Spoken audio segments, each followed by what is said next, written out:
barua akisema Oparanya does not have any case to answer. They have been withdrawing corruption cases left, right, and center. But they are very quick to put youth in court, and sometimes they even oppose bail for people just coming out with a flag na firimbi to fight for a better country. Your office of the DPP is a crime scene. And I want to tell everybody that is listening today, my friends, there is a problem with independent institutions and independent offices in Kenya. These independent offices, the word independent iliisha kitambo. An inspector general under the constitution is supposed to be independent. But he comes to the office and anaambiwa sign barua mbili. Sign barua ya appointment na sign barua ya resignation without a date. Ile siku yenye unasikia ni kama utaki kufanya vile wanataka, they put a date on your resignation letter. Wewe unaona kwa Citizen TV, you've resigned. Now there's nothing you can say because these are the chief killers in our country. You go to Expressway. I saw the president saying, our country is really good at public-private partnership. If you go to the Expressway, in fact, let me just say it in his voice. Hii project yetu ya Expressway, hii ni mpango ambayo ilikuja through public and private partnership. Sasa anasifu hiyo project ya Expressway na ile ni money laundering inaendelea pale. But they don't be happy about these people that come to our country as foreign investors. This is our own money stolen from Kenya, taken abroad, then a Kamuzungu or a Chinese comes as a proxy, comes to launder the money in Kenya through some project like Expressway. Ile ni money laundering inaendelea pale. This country mahali imefika is a crime scene. We are living in a setup. These people want to finish us. If we don't come out on the 8th of August, there will be no country. There will be no country to come back to. In fact, we should just stop getting children. If we don't come up on the 8th of August, tuache kuzaa watoto because they will suffer. That is all I have to say today. Hold on. You'll come back with the way forward. Just hold on there. There's someone here called Grammar Boy. Grammar Boy told me that the prison officers have not been paid their salary. I don't know, they are demonstrating. Wanataka kuachilia wezi watoke kamiti. Wewe bana, unataka kuachilia watu watoke kamiti bana. Unataka tuende wapi? What's wrong with you? Hey, Amerix. Yes. Unanisikia? Nakusikia. Shukran kwa hii nafasi bro. Wewe ni askari. Yes. Nini inaendelea bana? Mnataka kustrike kwa nini bana? Bana, Amerix. The ground iko hostile mbaya sana. The ground iko hostile mbaya sana Amerix. What's the problem? The problem ni historia hiyo pesa yenye preso alisemanga ile siku akiapisha wa commissioner. Yes. Hello. Yeah, endelea. So in fact hiyo pesa hatukuwekewa. Hiyo 4K. Wewe bana uko wapi? Uko kwa Watchtower. Uko kwa Watchtower ya committee ama wapi bana? Sikupati. Hapana. Haulipati? Uko sawa sasa. Hiyo network yako is going on and off. Siko kwa tower ga America. Yes. So what is the issue? Why do you people want? The issue is the issue is hao wakubwa wetu wametusoea sana. So our officers walikuwa wanasema the prison headquarters under the Commissioner General of Prisons has always delayed increment of our salaries whenever the office of the president declare an increment of salary to all discipline services to a duration of a month, 2 months, 3 months with the excuse of system failure. It is well known that the CGP and the HR salaries directors have fixed accounts that they keep our money and drift from it. The CGP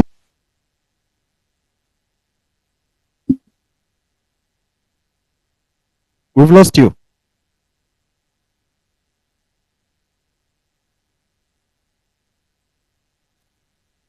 Edgar, unamsikia officers who seem unhappy with their actions.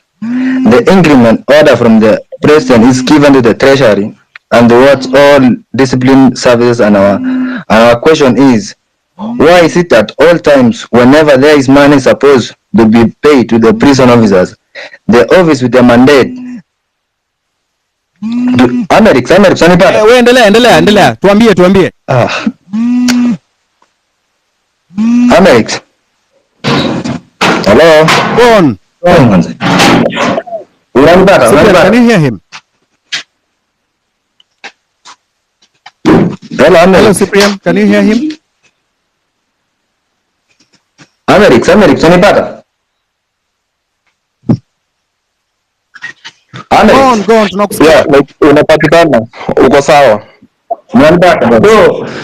So majamaa anasema ati kila time ama jamaa akituongezea pesa lazima wanasema for mungoje 1 month, 2 months ama 3 months ndo tuweke hiyo pesa.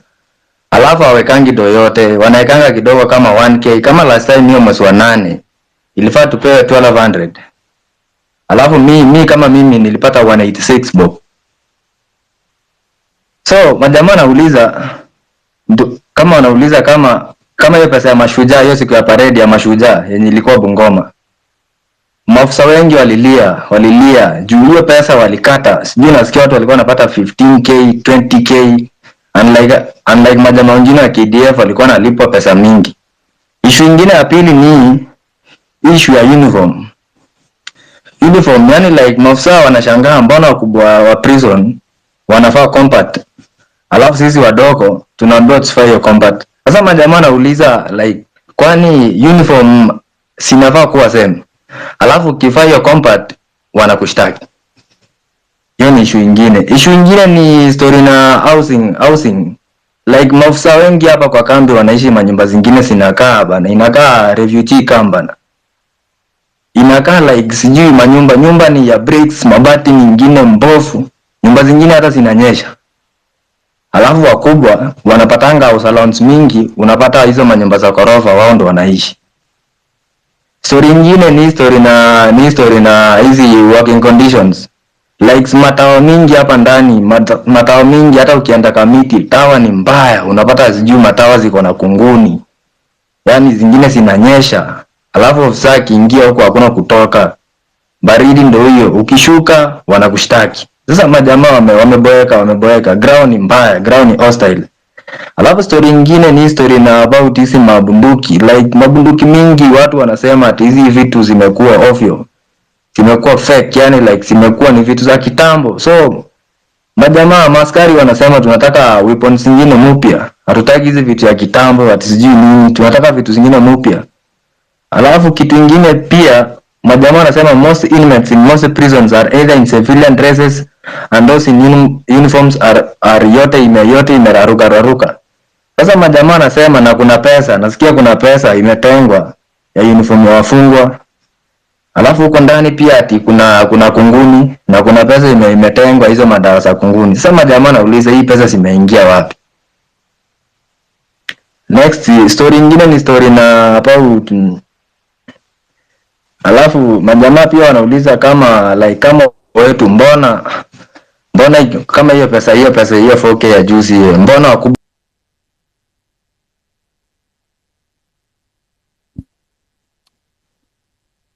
Paulo Kimani, ni kama tumepoteza huyu jamaa. These guys must be living in very very very bad condition.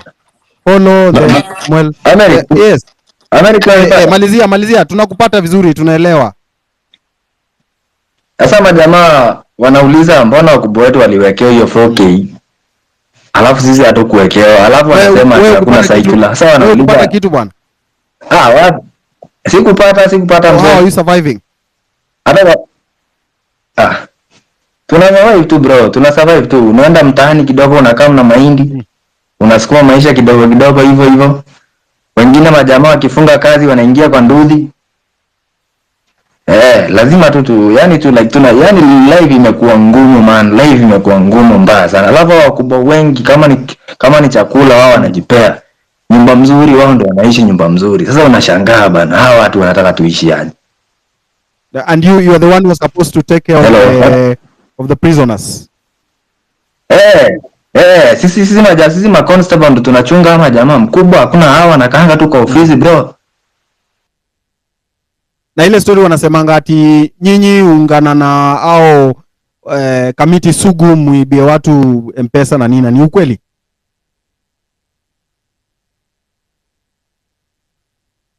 Hello.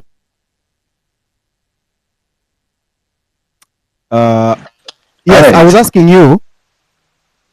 Hello. Can you hear us? Hello, Can Amerix. you hear us? Amerix, hello. Polo Kimani, unaweza endelea. Yeah, Hello. Polo Kimani, unaweza endelea. Amerix, unanipata? Mr. Grammar Kimani- Boy, unasikika, I can hear you. Nakundi Yeah, unanipata? go on. Endelea bro. Go on. Yes. You can proceed, bro. I think network yake ni mbovu, maybe ako huko kwa kibasement. Unajua jela maisha hukuwa ngumu. Hello, Amerix. Malizia bro. Nasema sasa ama jamaa anauliza hii circular ilitoka wapi ndio wakubwa wakaongezewa pesa. You can have someone else proceed. Jamaa No, Follow. You had something to say? I understand his cries. Because actually what happens, what usually happens, si ati do ijafikia wakubwa. Pesa ishafikia wakubwa, but inaingianga the same thing governors do. Pesa inaingia kwa personal accounts. So what they do is they hold this money for 4 months. Ile interest ina grow kwa ile dough before they can now dispatch it to the necessary places. Ile interest ndo wanategea. That's why you find these rayas are always complaining nini mazi pesa imepeana imeenda wapi. It's your bosses who are fucking you. And now that we are talking about bosses, I've seen this fella called Mr. Jimmy Wanjigi. Maybe Jimmy can tell us about the whole mineral thing, because I know he has been aware. I mean, he has been dining with these guys, kina Uhunye, kina Jacob Juma, kina Ruto. Maybe he can tell us why they have been fucking the lower middle class for such a long time. Now that we have decided to kuungana, now he just floats up and acts like he hakuwa anajua nini ina happen. Now another thing, we have been doing research, at least tumefanya, it was actually insane to find out that what we actually have in Kenya, even the Adani deal, I'm 99% sure it has something, a portion of it, to do with the minerals we have in Kenya. When you see them saying they want 30% of the JKIA, they want their own runway, they want to have, they want their own stuff. This means they want to have an unmanaged, unscrutinized, and unmonitored movement of goods in and out of the country. One of the goods being exported is our minerals. Because hata ukiangalia tu ile website ya wale wasi Adani Enterprises, what they usually do, their biggest business is mining. They mine coal in India. I've seen all those photos in all the minerals they've been mining. So these guys are bad news. Nikiwaambia sahi hata mimi naweza vaa tu nguo nichomoke niende JKIA juu ile hasira niko nayo, msione ni mchezo. I know what is coming. The plague has just started. Now that place called Taita Taveta.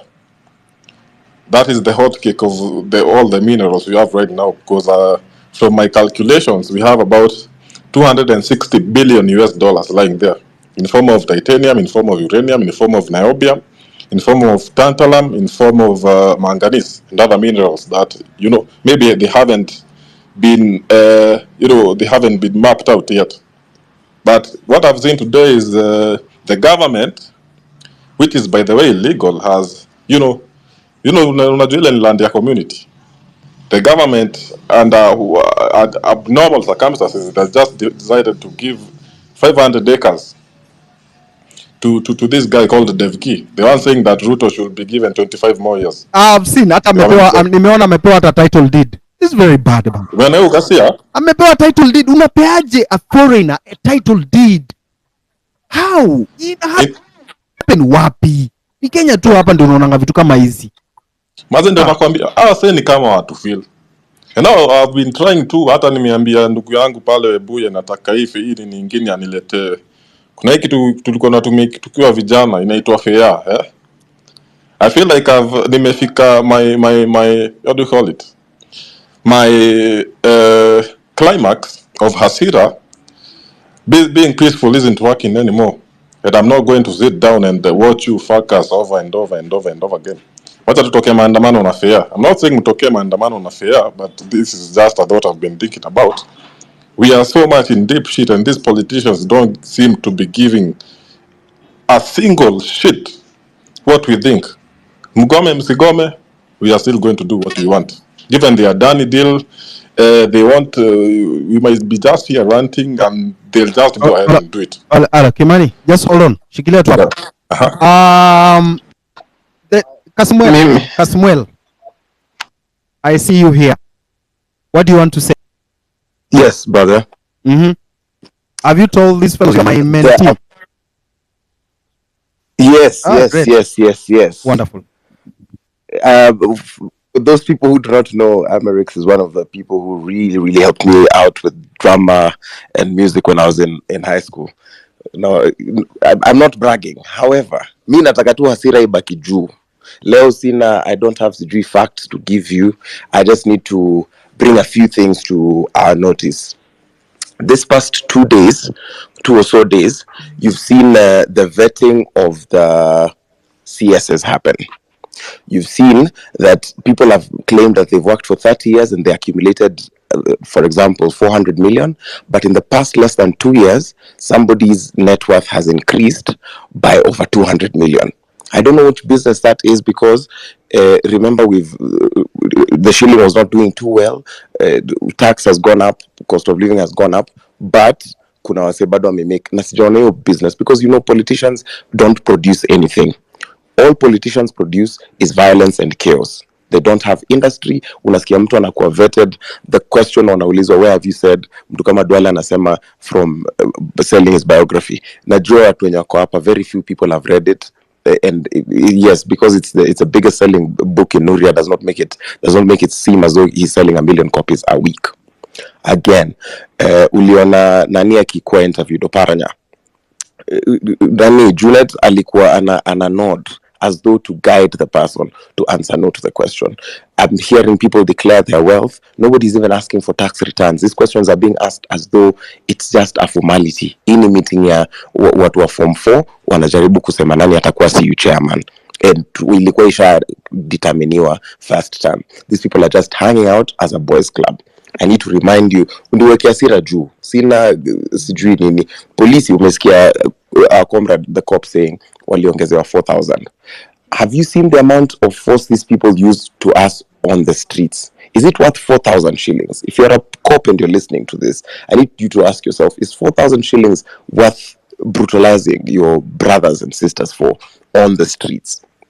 Remember, again, there's this propaganda of this silly disease that's being touted called mpox. If by my analysis, it just feels as though they want to make it look like COVID. You've seen the photos of the boil looking all ugly, but it feels as though they want to impose a lockdown so that what was he andamane, so that there's no public gatherings, because they've just dissipated it as propaganda. And this is what we said: this aura for aura business should not cease, because the government needs to be reminded that they do not own monopoly of propaganda. They might have monopoly of violence, but they do not have monopoly of propaganda. Remember, hii kitu ya mpox to me doesn't even sound like a real disease. Ina sound kama kitu imekuwa fabricated.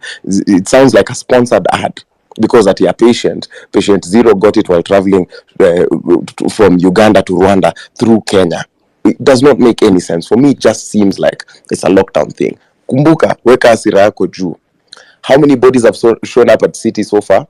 The last time I saw the report, it was 240 something. So it means one body for every constituency. Uko hapa, you've sat down as a Kenyan, bado unajiuliza why should I go for maandamano? It is for these people who are dying like dogs.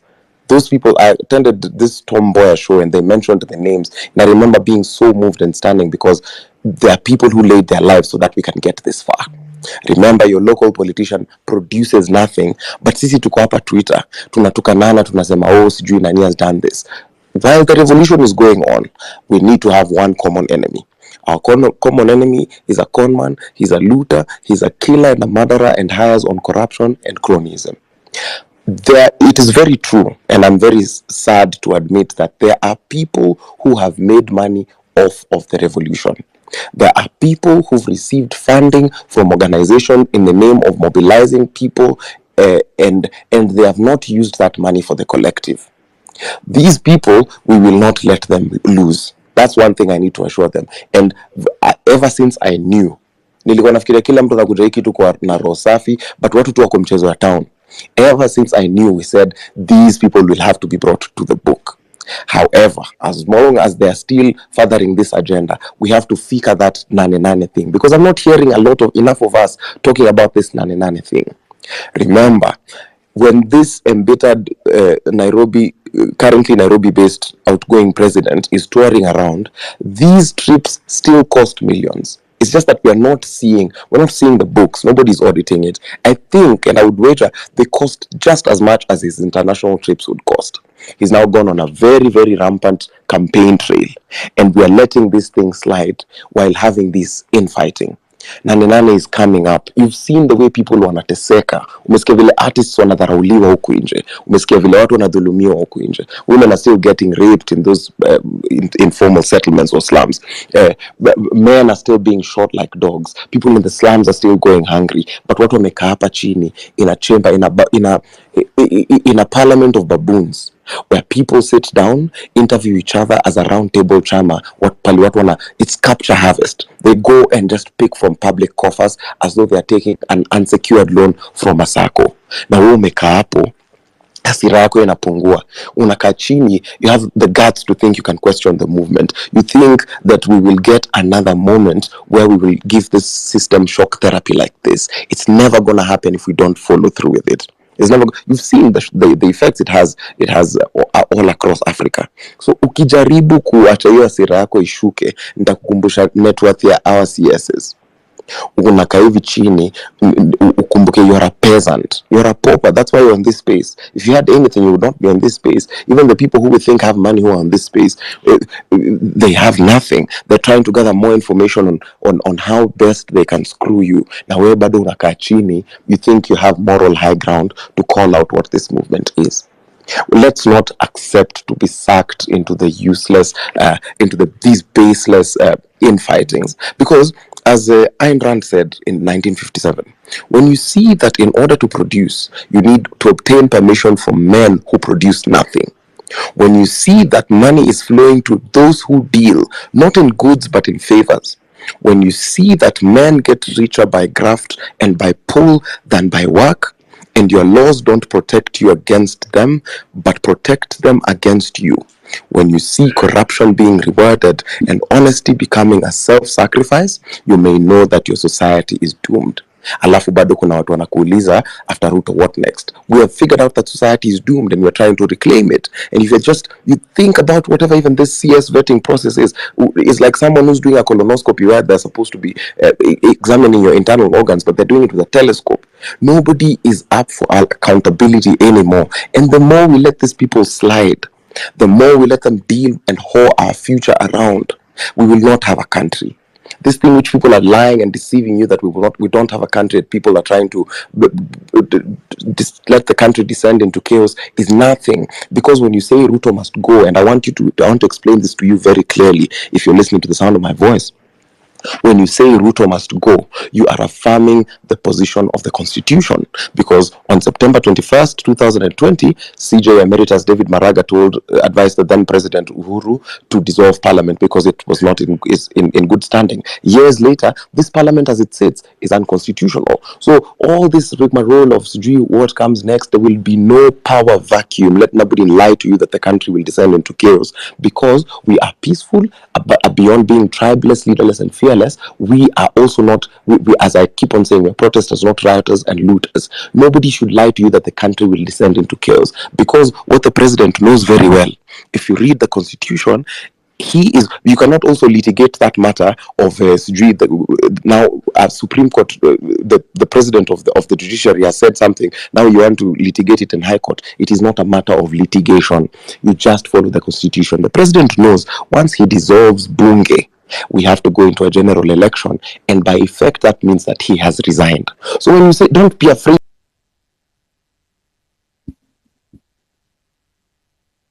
Hello? nobody lied to you. Can you hear me? Let Yes. nobody Can you lie hear me? to. Yes, I can. Let me just Okay. wrap it up. Let me wrap it up. Let nobody lie to you that the people are not for you. God is for us, the people are for us. And I talk as a person, nimeingia ground. Nimefanya hiki kitu online, nimeingia ground, and everybody is ripe for these things. Toka hapo nje asira ikiwa juu, ongea na mama mboga wako. And don't talk down on these people. These people are equally as wise. They're equally as wise as we are. So in all our contributions in everything that you're doing, as we soldier up to Nane, ask yourself, is this country currently working for you? And is this the kind of country you want to live in? Thanks, Amerix. Thank you very much, Kasmueli. Yes, push it beyond online into offline. Okayo, I just want to inform you that this space has been reported several times. So when you try to fetch it, you may not see it. Jamaa wanajaribu kureport left, right, and center. I don't know what you have done. We are citizens. We have a right to assemble and talk. That is our constitutional mandate to do that. So Okayo, where are you? There was a young man Okayo who is pushing civic education. Sisi kama bado tuko hapa X tunagombana, huko nje there are people doing something. They are talking to mama mboga, to whatever, boda boda, kwa matatu, everywhere. They are talking. They are telling them, look, this is why we are agitated. This is why we are not happy. This is why things are not going the way they are supposed to go. People need to be empowered with information. And that's what they are doing out there. But sisi hapa X, what are we doing? Insulting each other, demeaning each other, belittling each other, abusing each other. Something that we need to stop. We need to hold each other accountable, yes, but let us be in unity. Polo. Yes, sir.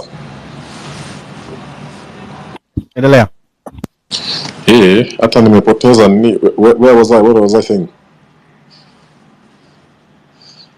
I was talking about, I mean, my main, my core reason why I'm here is to talk about minerals and also, the impunity. But my business right now is about minerals. I was saying Jimmy Wanjigi should be here. And also I saw Steve Mbogo speaking about the same issue. I think it was on Spice FM. Maybe he should also tell us, maybe he forgot to mention, is it true that you have a mining, a mining site in Kenya and another one in Tanzania? Is that true, Steve Mbogo? I saw Steve Bogo here. The space has been having issues. I think I can also see. Steve Bogo, are you here? I saw you. He was in the speakers panel. Yeah, he's a speaker. Maybe as we wait for Steve Bogo, we have Ruben, Papa Ruben. I started listening to Papa Ruben back in when I was still a small fellow. Joy Bringers on VOK. Papa Ruben. Thank you very much, Amerix. I was getting worried because I have another meeting lined up, but thank you for, let me just use a few minutes.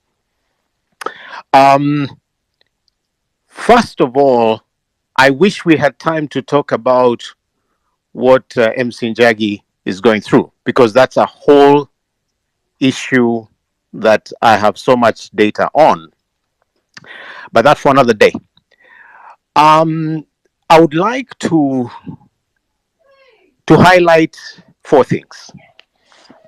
First of all, I would like us to understand that what we are dealing with is an enemy that has not been understood by Kenyans. And we need to break it down so that the amount of anger we put in this thing is maximized.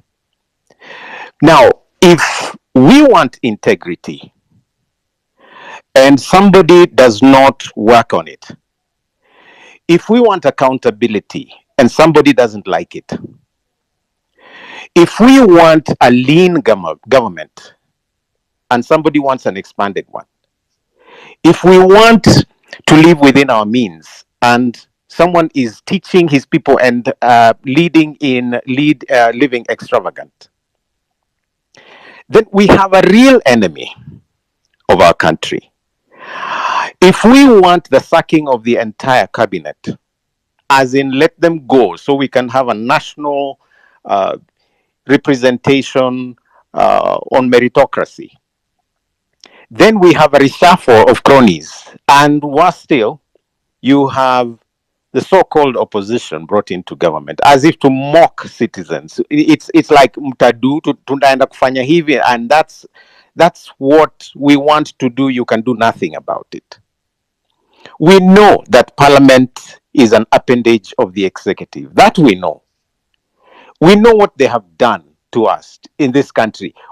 I mean, the fertilizer scandal notwithstanding, they can mock us that way, and money will change hands, and one way or the other, parliament will remain what it is. So when we see the so-called vetting, and we actually take time to listen and even comment, I'm wondering, honestly speaking, what are we even commenting on? We already know this is a rogue system. We know it's a rogue process. So we need to come to a place of reality where we really understand our enemy. And we must come together and go to the root of the problem. You know, I want to say this. Many of you view me as a musician, and so you read me in the light of a song.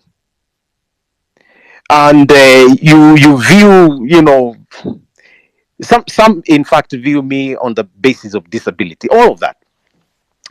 But I need you to know that I graduated from university at the same time as Ruto.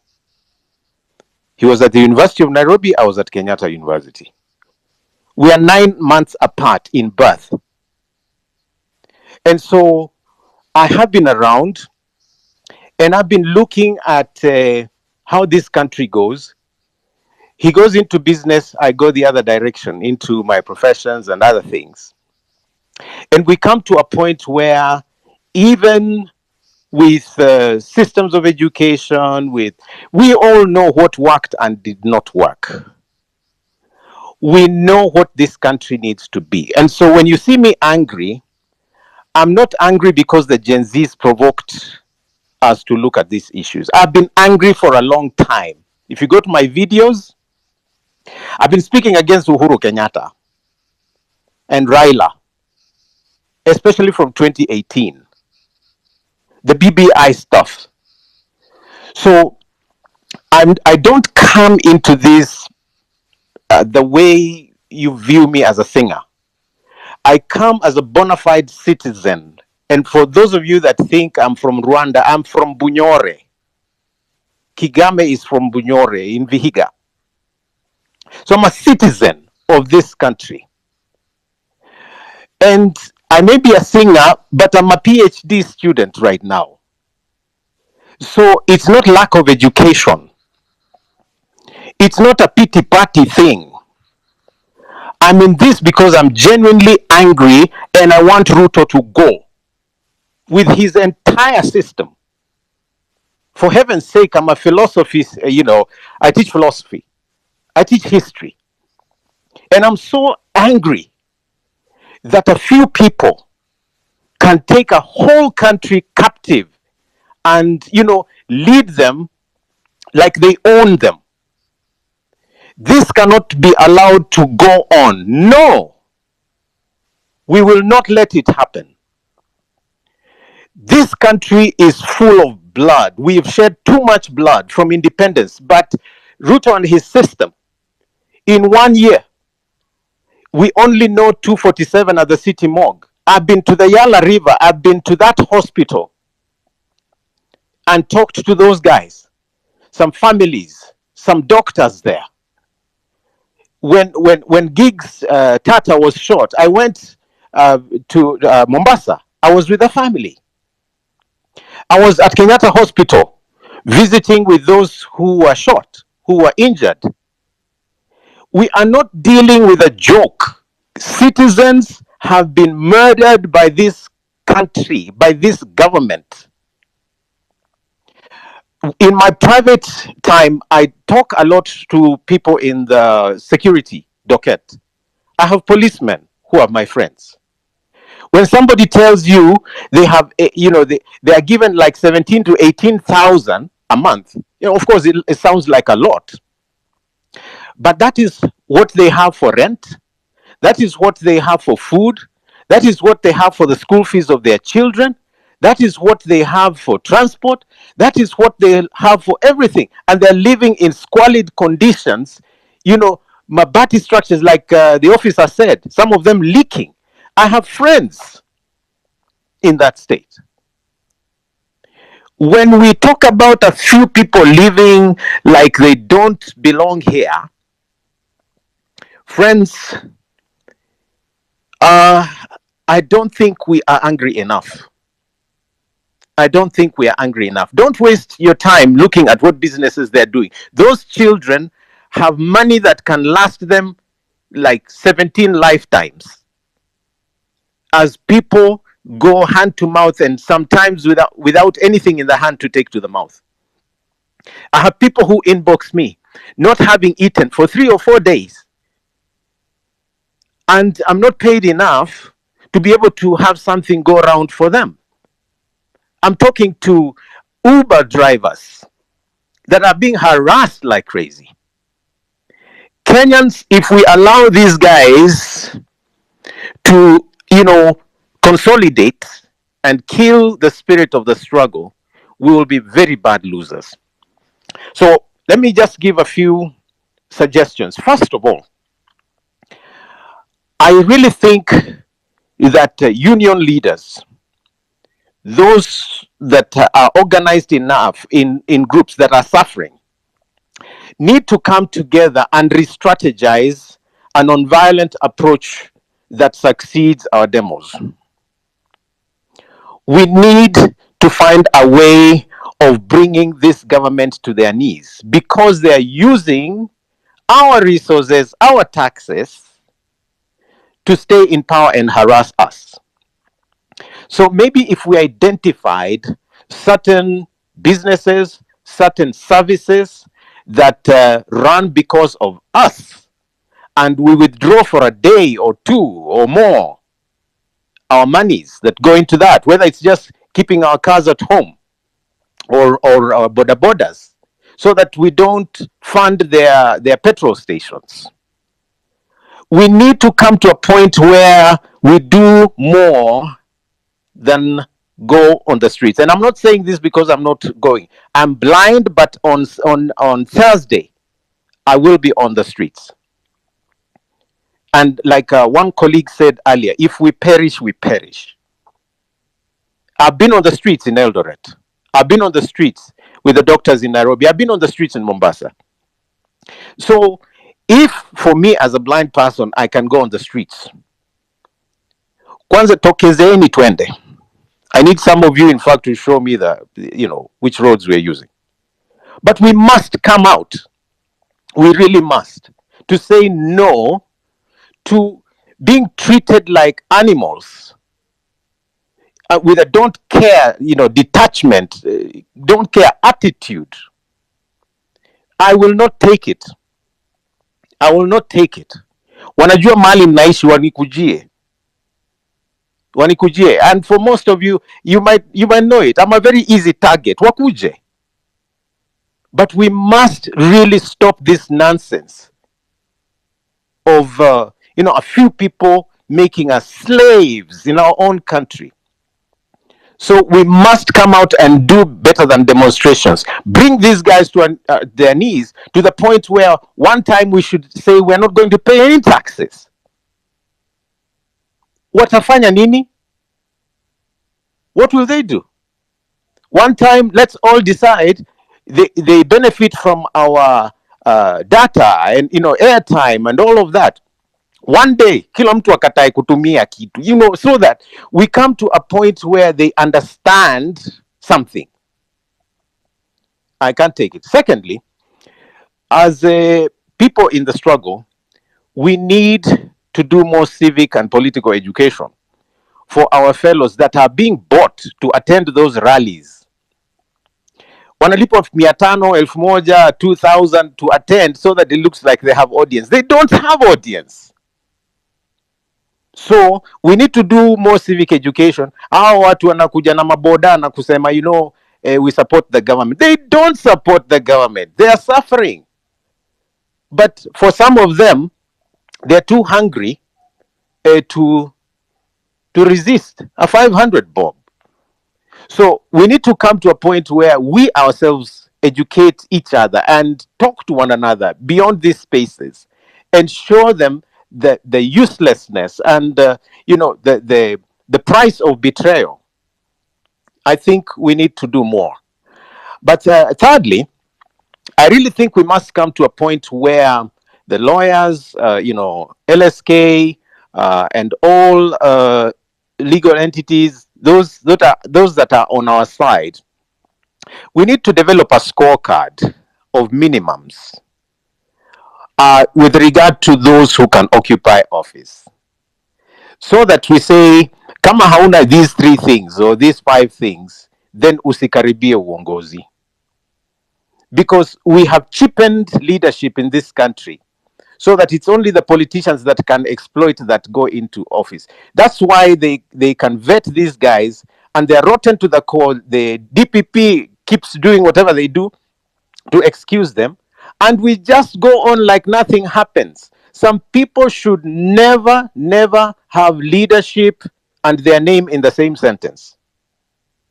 So we need a scorecard that we agree on before the next election, whenever it will be called. In the 2022 election, when I ran, EACC had singled out 241 people that were not fit to hold office. Most of them made it into office. That is where we are.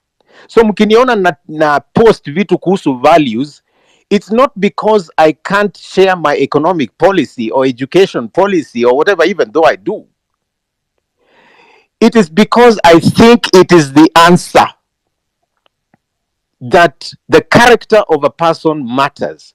If their character is rotten, they should never even go through a nomination process.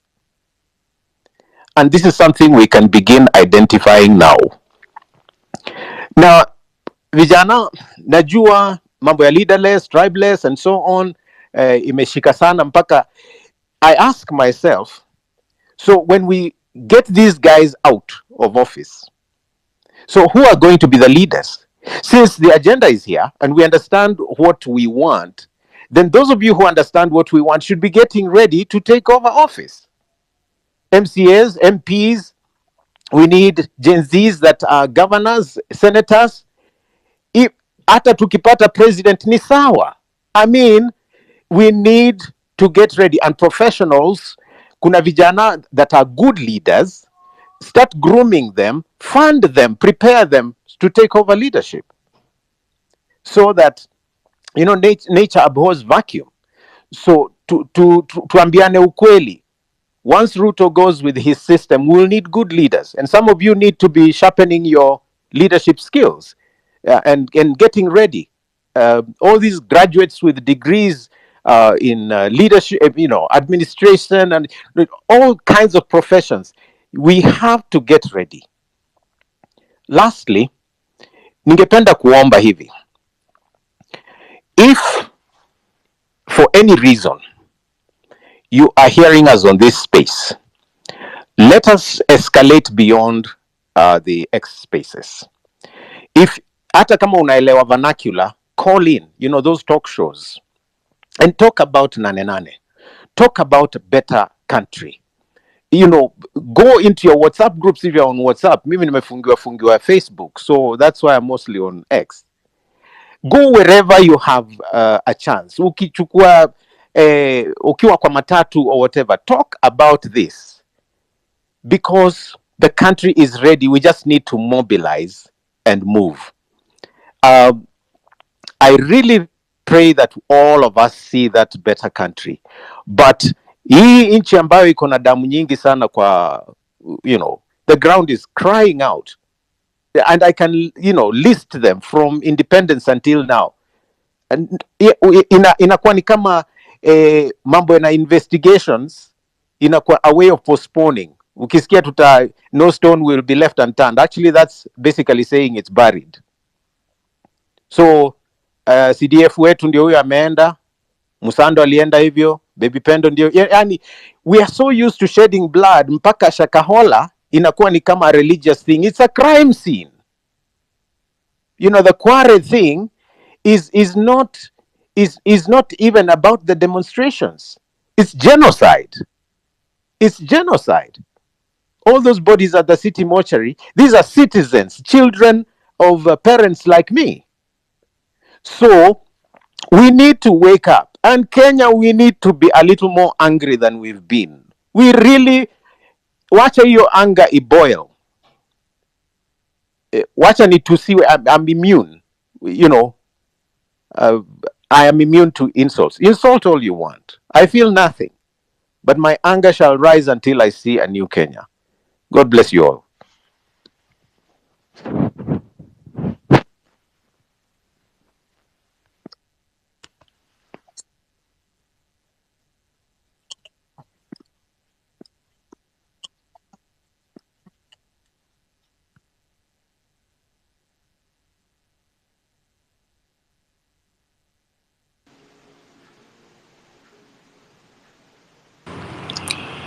Now, I'm still waiting for Mr. Steve Mbogo to answer my question. Mr. Steve. Yes, Paulo Kimana, thank you very much. Paulo, I think we had a problem from my end. All right. Because I'm a bit out of town. Yeah, but thank you for bringing up this topic. And as I speak as someone with a vast know-how on mineralogy, because that's one of my interests and one of my businesses. I am in active mining in East Africa, not only in Kenya, because you understand that in Kenya, getting the rights to concessions is close to impossible. So I've got interest in Tanzania, and right now I'm doing mining in the Democratic Republic of Congo. So when you talk about minerals in Kenya, you have to understand that Kenya is a very wealthy country in terms of our mineral deposits. And I think last time when I was invited to this space, I mentioned that we have a minimum of 970 minerals in this country. Talk of graphite, iron, copper, coltan, manganese, gold, diamond, cobalt, thorium, chromite, name them all, uranium, zinc. Kenya is a very wealthy country. And I based my conversation last time based on the formation of minerals. And we're told that minerals are formed due to changes of temperature and pressure in the ground. And we're so lucky as a country, we have so many areas that have these activities in the ground. And that's why we have so much minerals in this country. The only problem with this country is that a majority of these concessions were taken over from the 1940s, from the time of colonization. And the majority of the concessions that are owned by the blacks, or rather Kenyan natives, are owned by the big families, and they use these concessions as briefcase companies.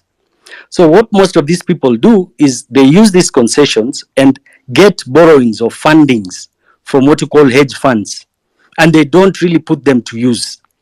Number two, the majority of miners who are actively mining in Kenya are doing it in secrecy. When I talk of secrecy, there is a very poor structure on the government to audit and understand the extent of mining activities from these companies that are mining in Kenya. We are told, as per the Ministry of Mining, that mining contributes less than 1% of Kenya's GDP, which really does not make sense. And the majority of minerals that are exported, the government earns royalties of about 3 to 4 to 5% only.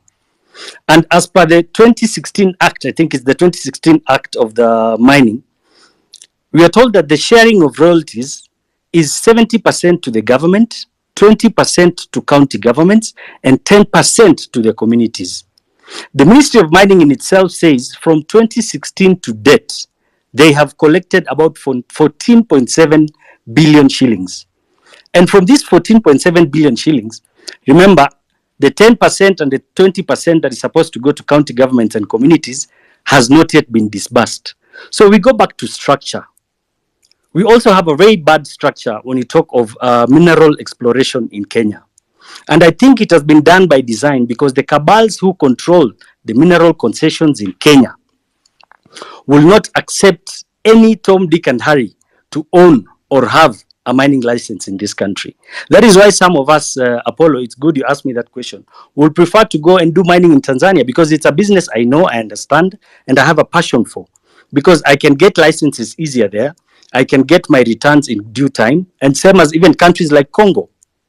So you talk of some of the biggest companies that are doing mining in Kenya. I heard you mention Taita Taveta, and you said there's a value of about 260 billion. That is even way below the real figures of our mineral deposits in Kwale. Remember, niobium in itself is of a minimum 200 billion. I want to tell Kenyans that in the Kwale area, in the area of, Taita Taveta, we have the largest deposits of diamonds in this country, which are controlled through proxies, and they are controlled by the biggest diamond company in Africa known as De Beers, who have fronts here to secure the area, and they're not doing mining at the moment. So when you talk of the issue of the airport, Apollo, I'm glad you clicked and understood that one of the major activities, and that's why these people need the airport, is because of the mining factor. A country like Base Titanium is a company that does mining in Kwale. I remember when they opened up their investment in the year 2022, they invested about $280 million to do mining for the titanium. And titanium is a mineral used as a pigment in house paint, plastics, and all those other stuff. 8 months down the line, Base Titanium had declared that they had made $350 million in less than a year. So you can imagine, within a year, these people had gotten their money back, and they've been mining ever since, till to date. We don't know how much the real figures they're mining there. The government is not earning enough royalties from the extracts of the mineral activity. So we need proper structures. Number two, I'd like to touch on the issue of the airport, because I think today that has been one of the bone of contention. And I want to tell Kenyans that a time has come where we really have to open our heads and understand what is happening in this country and the world at large. Most of us perceive this cell as a normal cell. But when you sit down and understand the scope at which this cell or this list is being drawn at, it raises a lot of questions. Many a times I have mentioned to Kenyans that there is a big global agenda to transform governance of the world to what we call a one world order agenda. And I've mentioned enough times that Kenya has been chosen as the pilot country for these implementations. Now, in one of their policies in the New World Order agenda, they are very open and clear, and they call themselves what we call liberal states. They have a thinking that they are going to convert sovereignties of other countries to one world government, which will be liberal. When I talk of liberal, it means countries without borders. And that is why the president many times he's been suggesting issues to do with abolishing of visas and opening up our borders. Now, look at what is happening in Europe today, or a country like America. As we speak today, there is so much chaos in the entire Europe, even UK. In London today, civil war they're at a brink of civil war. Why? They created policies to open up their borders and infiltrated immigrants purposely to bring in these immigrants to create chaos in the country. So when you look at this Adani deal in Kenya, in my own perspective and what I know and understand, is that this is not just a business transaction or a business venture. Adani is being used as a front company by the globalists to ensure they take over our most strategic transport hub, and that is the airports. Because the moment they will have control of our airports, they will have control of what is going in and coming out into this country. The moment they have control of our airport, they will dictate every other movement of staff and people and products and commodities in this country. So this is not just a matter of business transactions, and that's why it's not making sense. How can people propose to invest an investment out of 100%, which is about 2.5 billion? They're saying 53% will be financed by JKIA, 30% will be a borrowing, And for the borrowing, they need the title deed, which is about 4,500 acres. So in basic terms, it is total control of the airport. And the reason why they want to take over that title deed, that is in the essence, in case there is change of governance, there is no way we can take back our airport. Now, Kenyans need to understand that there are so many activities happening in this country that no one is speaking about. One of the biggest activity, and it is the biggest business in the world today, is not drug trade or ammunition trade or contrabands. The biggest thing happening and the biggest business happening in the world today is what we call human trafficking. And it is very sad that Kenyans are not discussing this issue. Today, as we speak, Kenya has been named as a conduit of child trafficking, a destination, and a source of child trafficking. Human trafficking is done for various purposes. Number one, for what you call forced labor, or basically labor. There's what you call sex exploitation. Number three is what you call adrenochrome. I don't know if some of you understand what adrenochrome is. Adrenochrome is a chemical compound produced by oxidation of adrenaline. Now, scientifically, it's been proven today that adrenochrome from young children have stem cells that reverse what you call aging. And that is why we've been seeing so many cases of children being abducted in this country. Many a times, every week in the news, you'll see news of children being abducted or being intercepted in the process of trafficking. But no one is speaking about these issues. So I want Kenyans to understand that the other factor of human trafficking is what we call organ transplant. Today, as we speak, Kenyans, I want to let you know that organ transplant and trafficking business is one of the biggest businesses in the world today. A simple organ like a liver will go between 150 to 550,000 euros. So that's about 60 million. A normal functional kidney will go up to about 27 million shillings. Talk of an organ like the eye cornea. Eye cornea will go up to about 2 million shillings. The lungs, a pair will go up to about 22, 23 million shillings. A normal functional heart will go up to about 33 million shillings. So we should not just look at issues and be personal. We need to cascade down the roots and understand the reasons why these people are so much interested in taking over this airport. Remember, they're saying they will ensure they do a complete overhaul of all the workers at JKIA. The main reason why they want to bring in their people, as Paulo Kimani had said, that is definitely to ensure that there is secrecy and there is total control of the activities they're going to do there. So Kenyans, I want you to go read about human trafficking. Mr. Steve. Yes. Mr. Steve. Yes. I'm not trying to throw you under the bus. I think you are deviating kidogo from the main topic I asked you. But here's another question I have for you. Yes. Yes. Username, I'll not mention his username, but he's saying, Uyo Steve Kabogo, Uyo Steve Mbogo. The guy is in mineral deals in Kenya and the dirty deals. Anajua kila kitu, he himself has been doing dirty deals, even killing people because gold deals. The guy even doesn't pay electricity, power, anasumbua. Just ask him direct about this question and the dirty deals he does. Hide ID. That's the question. So I think that is a nonsensical question to ask me, and the fact that it is a hidden ID. We are here to discuss issues, and you see, the biggest problem we have is we divert from issues. I think we are here to discuss simple issues and issues that affect this country. So when someone brings in personal issues or personal attacks to me, let me tell you, Apollo, I'm not the kind of person who can be swayed or bullied by such sentiments. No, I understand. I'm here to discuss. I'm just telling you, I'm here to discuss issues that will help take this country forward. I'm here to discuss on these issues because I understand them and I feel pained by these issues. Remember, the problem we are undergoing as a country today can only be solved by us having a collective thinking. There is no one who has a monopoly of wisdom. Whatever small you know and I know, that is what you're supposed to bring on the table and become solution-oriented people. All right, I understand. But at the same time, you also need to look at where I'm coming from. Over the time, over history, history has also, Kwanzaa, it has proven multiple times. I don't have to be.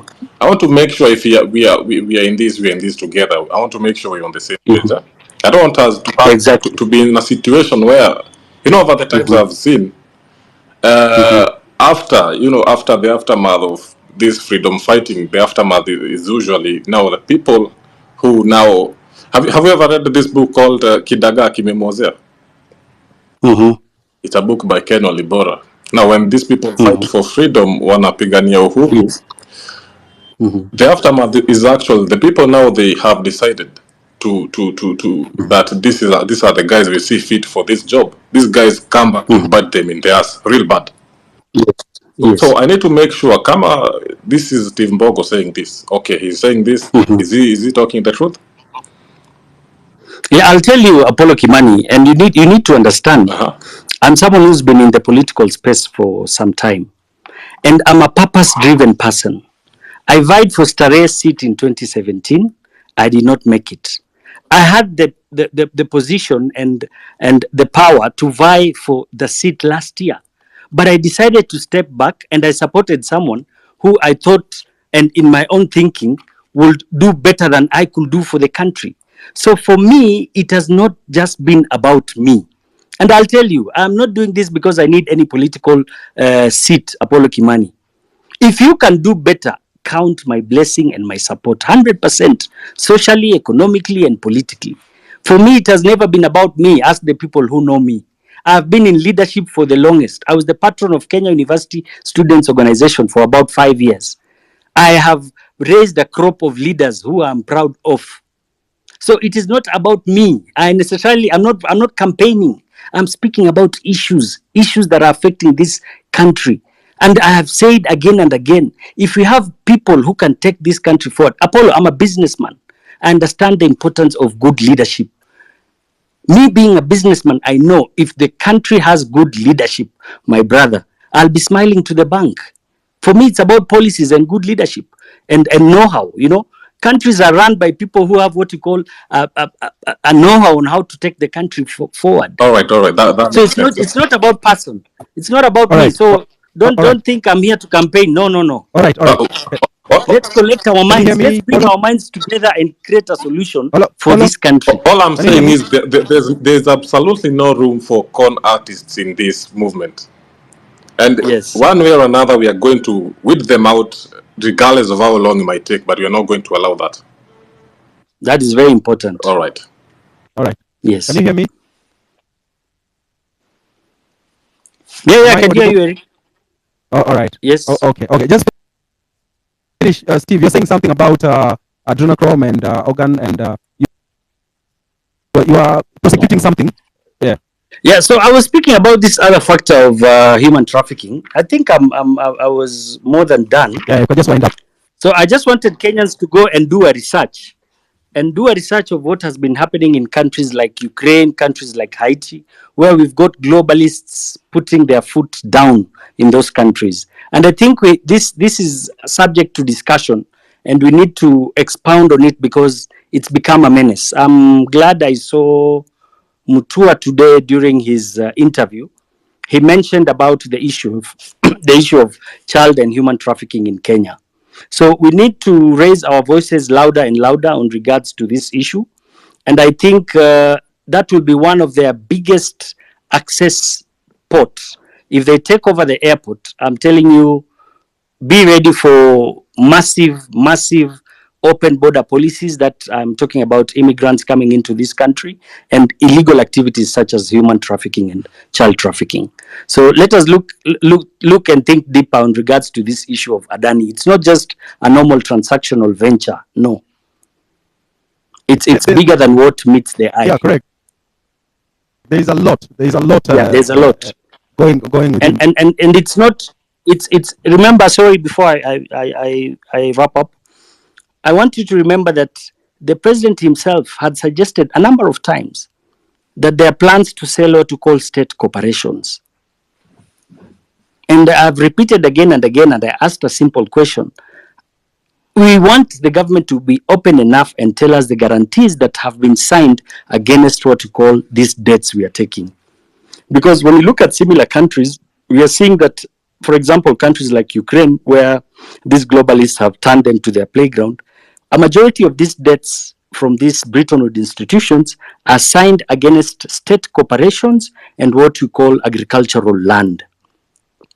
So maybe, and I see, the sale of the airport is just an entry point to the idea of selling what we call state corporations, because there is no difference between the leasing and the selling. Thank you. Thank you. Thank you very much, Steve. And always, the information you give us, of course, is very important. Plus the GMO, the mosquito, maybe that one we'll be talking later. There is a young man here from high school who is called Bivon. Bivon, habari yako?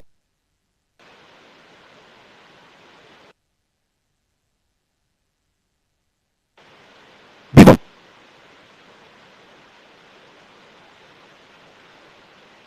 Bivon.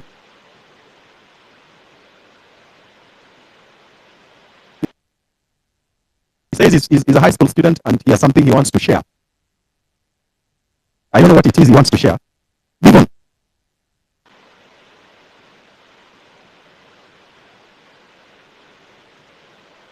Bivon, you have the mic. Can you say what you want to say?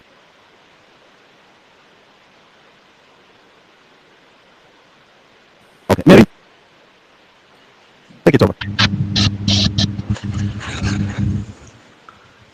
Can I speak? Yeah,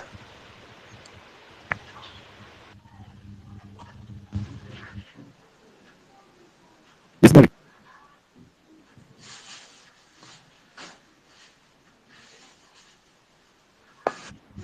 Eric, can you hear me? Go on.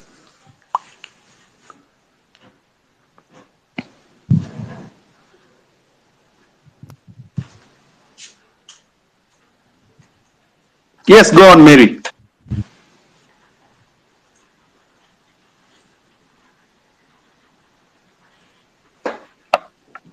Hello, Mary. Hello, Mary, go on. We are listening. Listen.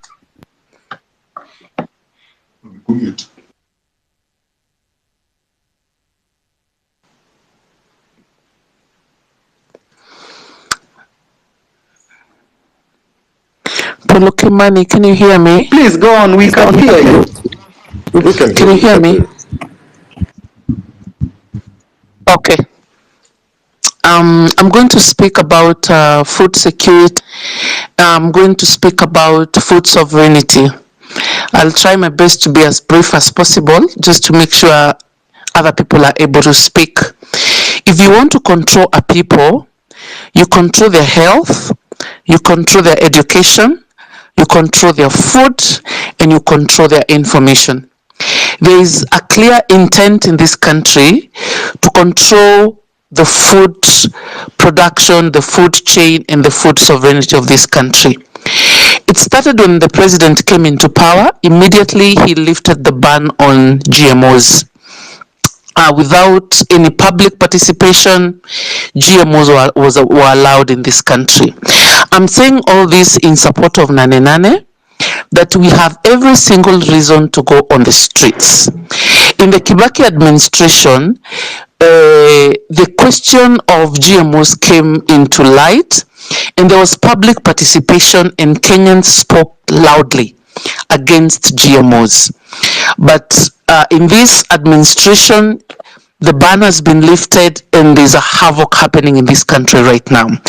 If you're careful to look at what is going on, food production is being controlled to the advantage of corporations.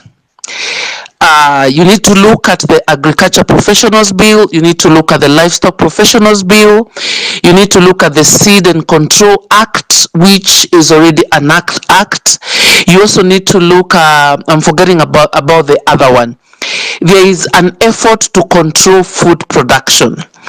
Kenyans, as we are farmers by default. Every person, either in office or wherever you are, you have practiced farming in one way or the other. You have a goat, you are planting trees, you're producing food for own consumption, subsistence farmers, small scale farmers. In Kenya, we are all doing agriculture in one way or the other. But now, this government is legislating on food production in this country. And I hope any lawyer on this forum looks at this bill, especially the latest, the livestock bill that has been presented to Parliament by Kimani Ichung'wah. The government officials are on a PR campaign, gaslighting any questions people ask, but that bill is a bill to control keeping animals in this country. There is an effort to vaccinate to do a census on all animals in Kenya and to vaccinate animals in Kenya. There is a very dangerous behavior that this government is taking. This is worse than the Finance Bill 2024, guys. It is worse 100 times. Imagine a situation whereby you have money but you cannot access good food. A situation whereby you cannot access that organic food because it's only set aside for the rich. We know about, like Steve has mentioned, the privatization of parastatals in the country. We know about the privatization of the seed, this corporation, the company that takes care of seeds in this country. The government right now owns 52%, but there's a 48% that you can't really get to know who owns seed corporation in Kenya. Okay. There is, we need to look at food security keenly. We need to do civic education. If you're on TikTok, if you're a lawyer, help us go through these bills. But the GMO is something that should make every Kenya go to the streets, because this is the biggest cause of cancer right now. I was in another space whereby Kenya is ranked the 4th in the cases of cancer in this country, after South Africa, Zimbabwe, and Malawi. What is the cause of these high levels of cancer in the country? It is because of the kind of foods we eat. I think we are so blind into what this government is doing, and we are not following the bills that are being passed in this parliament. Let me tell you guys, these loans that come to Kenya in terms of IMF and World Bank loans, they are attached with a lot of social economic requirements, and one of them is to pass these bills. So why is agriculture being censored? So why are they not passing bills on things like engineering, architectural? Why are they not controlling any other profession? They're just keen on controlling agriculture as an activity. This is very sinister, and I'm calling upon everyone to look into these bills touching on agriculture being passed in this country. They are coming out like good bills, but they are not good bills. They're just meant to control. Like, you're supposed to be registered to be a farmer. You're supposed to have a certificate to be a farmer. Where the hell do they get these bills from? We've been farming all the years, so now we need a certificate. Look at the penalties attached to people who practice agriculture without being registered. Where is this government taking us? Guys, let's look at issues of food sovereignty and food security in this country, because I think this is literally treason that is being committed against Kenyans. Thank you.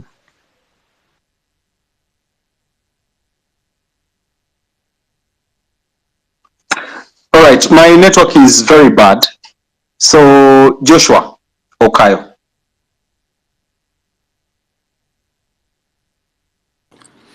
Hi, can you hear me? Can you confirm? Yeah, we can hear you. We can hear you. Just go on. Thank you. My name is Joshua Okayo, and I think I was called to this space because of what I've been doing in the past 2 weeks. Number one, I must say that I'm a sad man today because of the number of bodies, lifeless bodies that have been discovered, and it's so painful. It actually reminded me of when I was abducted, and I thought about it, probably I would have been part of that statistics today.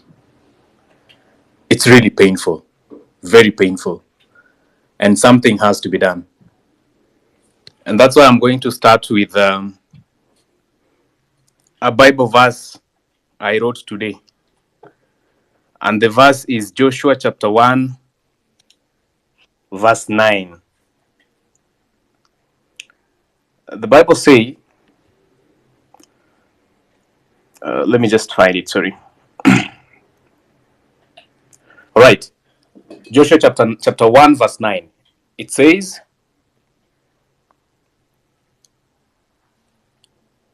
have I not commanded you? Be strong and courageous. Do not be terrified.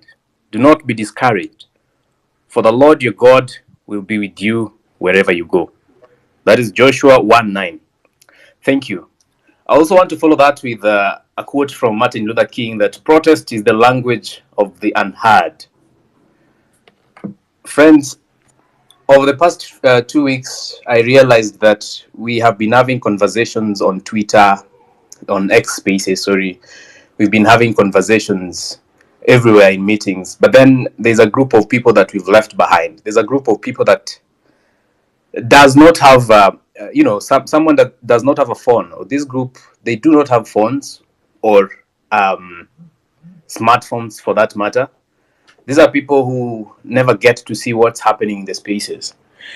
And at some point, especially when we were heading towards the Occupy JKIA, the media did not effectively report, or rather really help us to amplify what we needed to amplify at that time. And that means there are people who did not get information because probably they depend on radios or they depend on TVs, but then at that point it was not amplified as such. So that is a number that we lost just because we never reached out to them effectively. That is why I decided to go down on the ground. I said it is important that everyone gets to know what we are doing and what we are up to. Someone mentioned here before that these people these people have the information. I want to affirm that by saying that people have an idea of what is happening. People have an idea of really what the GENZS, as we say, the movement is doing. But they want a reason to be part of it. They want a reason to, some people want a reason to go to the streets. Some people are not just, they just don't go with the waves. They want someone to speak to them, and they want to understand 1, 2, 3 things to be cleared here and there before they can get themselves up to go to the streets and to fight for what is rightfully theirs. And I'm telling you, really, on civic education, and especially the groundwork, a robust and effective civic education is that which is, in addition to the immense knowledge that probably you and I have, a deep understanding of those issues, the kindness with which you communicate, and probably humility, there needs to be a touch of audacious creativity and awareness. You have to be a little bit mad for you to succeed in addressing and communicating the issues that we are taking to the ground. Because, take for example, the day I was traveling and I was in, let me just say, Coach bus. And I decided of the 52, is it 50, 40, I think 45 passengers, I was the only one who stood up and said, I want to speak to these people. And I took about 7 minutes speaking to the people as to what is happening in the country and telling them about Nane. Of these 45 people, only one person was against what I was saying. But this person was not against what I was saying because really he's supporting the government. This person was against going to the streets because he's a guy whose brother had been killed in the protests. He was so angry, he was hurt, he was in pain. At this time, he was traveling from home, going back to Nairobi after the burial.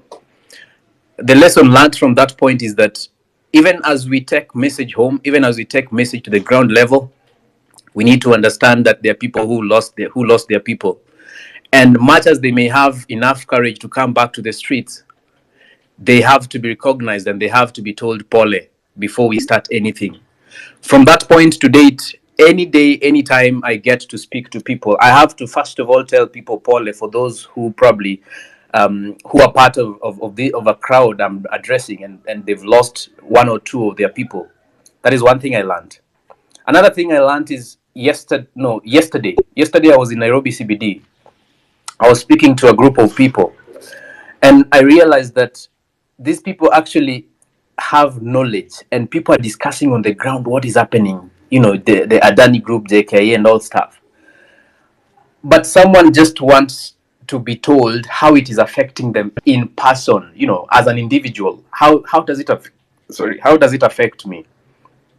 At the same time, we have people who've been sent by this rogue government to come and try to intercept our ideas. And when you try to communicate these issues with people, there are people who are also trying to make noise and trying in the background and trying to discourage you from speaking what is right, what you should be speaking about. So these are some of the things that require madness for you to be able to speak in the midst of people who are shouting at the background, and people who are actually ready to fight you, people who have been probably some have been paid, some are in contracts, and who want to come forth and just disorganize organized crowds. It requires a little bit of madness for you to stand in a bus or a matatu. The other day I was in a matatu from town to another place I won't say, and these people actually demanded for the music to be switched off so that they can listen to what I was saying. It really tells you that the ground understands what we are doing. It people just need a reason. People just need to be whipped. People just need to be told that, look, it is time. We need to build the rage. We need to make it the conversation. We have had all the ideas. We have had things about punitive laws. We've heard about the issue that are affecting Kenyans.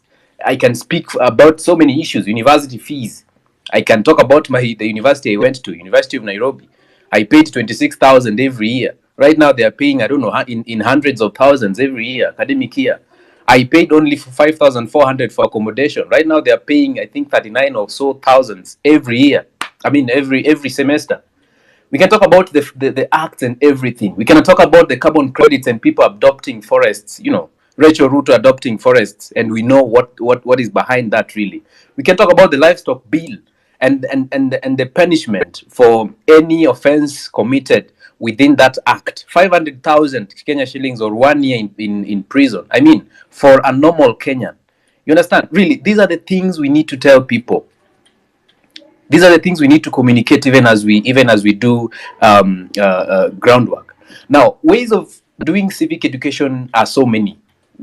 Me, I've done matatus and buses and markets. I've done border shades. It is upon us. It behooves us to now all go out and not just concentrate on X spaces, but actually go to the common mwananchi at the lowest level, who is seated in a market somewhere in Uyoma with fish and mboga selling. Talk to them, understand first where they're coming from, understand really what they've had already. Because again, you need to know what they've had. You might be going and imposing your ideas on them, and there's something they've had before. So get to know what they've had before. Then after that, now build on that conversation. Let us go to markets. Let us go to border shades. Let us go to churches. Actually, you go to churches, talk to the priest or anyone in charge before. Let them know that this is my agenda. This is what we are doing. We have only 4 or 3 days left to have the biggest protest day in Kenya. Let them know that, look, all of your voices are needed, and if you don't give me a chance to speak today in your church, then even God might deny you a chance to get to heaven. Let us go to bonding and team building activities. Those who are going to have team building activities between today and Wednesday, let us go to those spaces. Mobilize people. Parties and ceremonies. Kuna watu wako parties leo usiku. Let us get to them. Let us get to I know quite a number of universities are closed right now, but this is a war that is not ending today. So even as we proceed with the war, coming September, October, let us get to universities and colleges, because I have a very credible information that there are certain university leaders or student leaders who are paid to mobilize people to have event on the day you are supposed to go to JKIA, so that these students are more consumed in their events, that they don't get a time to come for the protest. So this government is using any way to try to thwart our energies, to thwart our efforts. And this is the time that we must rise up, everybody and anybody, to speak against impunity. Let us go to TikTok. I have actually, recently decided to know how to use TikTok pretty well, because I realized so many Kenyans are following stuff on TikTok, and you can see the feedback. The feedback is that, look, we are behind you. Let us do it together. Let us go all out and convince our brothers and sisters that this war is for every Kenyan. And one thing that the people of Kenya don't really resonate with is the fact that we are making this war to be a war of Gen Zs only. Let us say this is a war of Kenyans. Yes, the revolution was started by Gen Zs.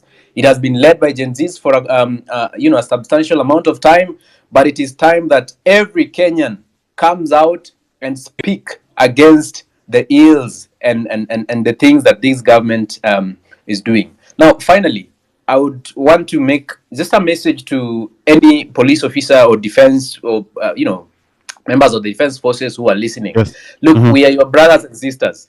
Mm-hmm. And we are not against you. We are fighting for something that is going to benefit everyone, including you.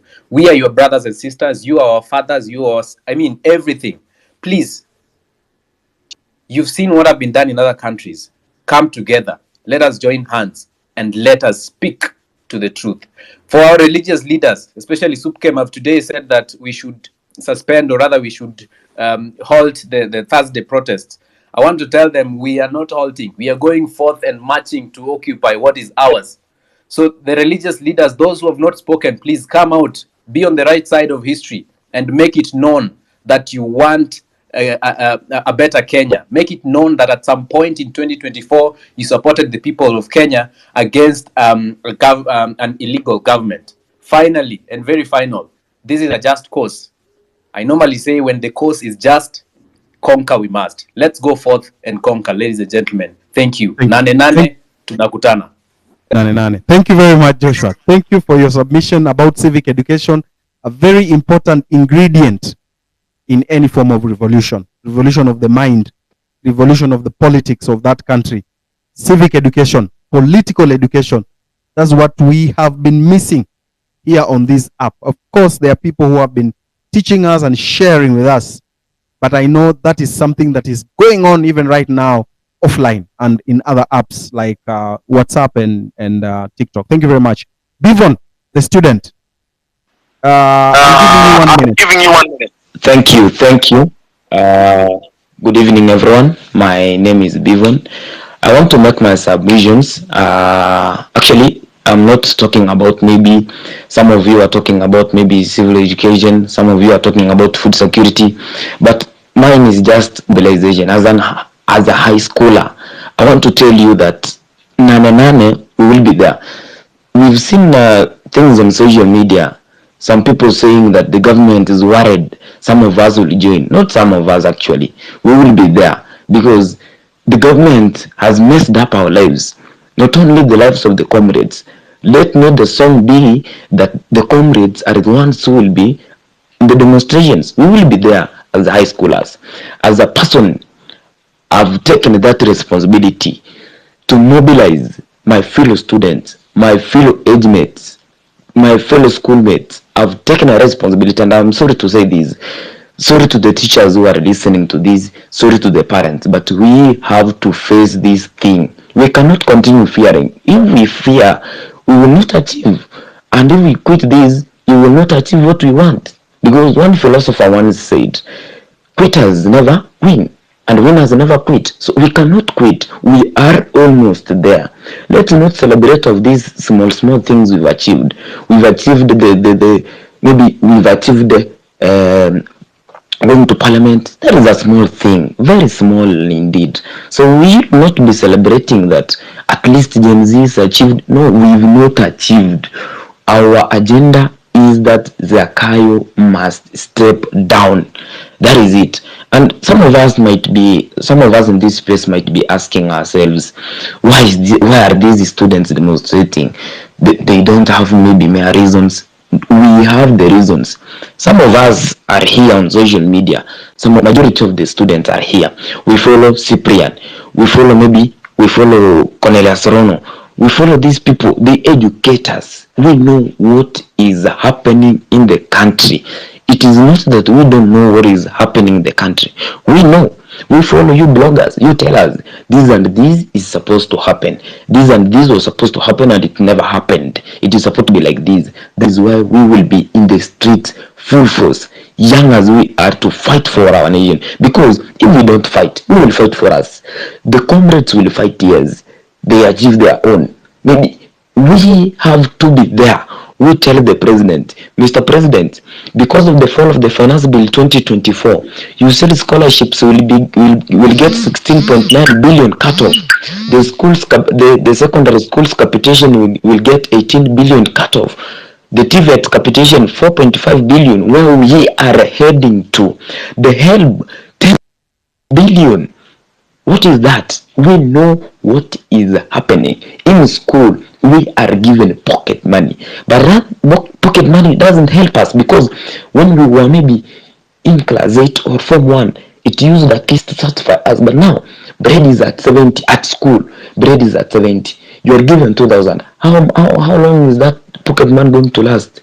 We are facing the music more than the comrades, because the parents are suffering. We used to call our parents back home. Hello mom, you know what? It's a weekend na sina pesa. The parent sends you 200, 500, 1000. But now you call a parent. The parent tells you, unajua the loans I have zimechukua pesa yote.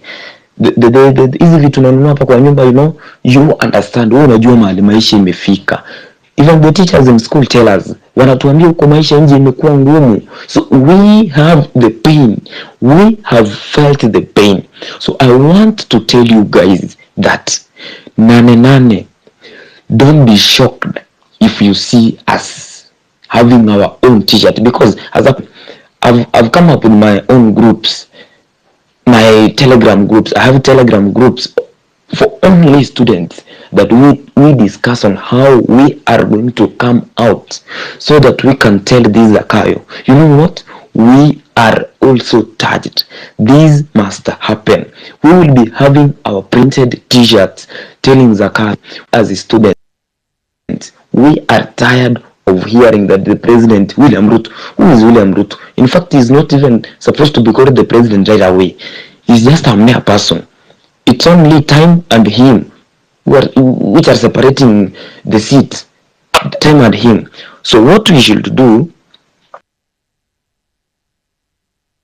is not fear. And I want to say this without fear of contradiction, that I as a person, nitakuwa mbele.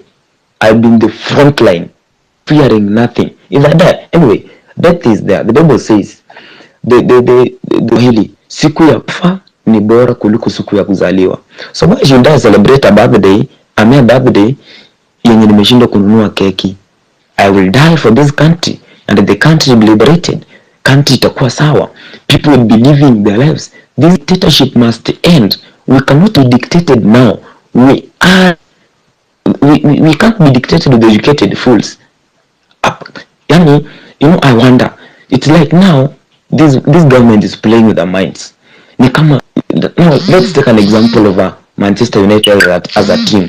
Manchester United, maybe as an example, has failed. Maybe it's down 2-0 goals, 2-0 goals. Now the coach comes in, says, you know what, Onana, do you know why this team has not performed well? It's because Onana is supposed to play in the midfield, and maybe Anthony is supposed to go back to the goalpost. That is what Ruto is doing.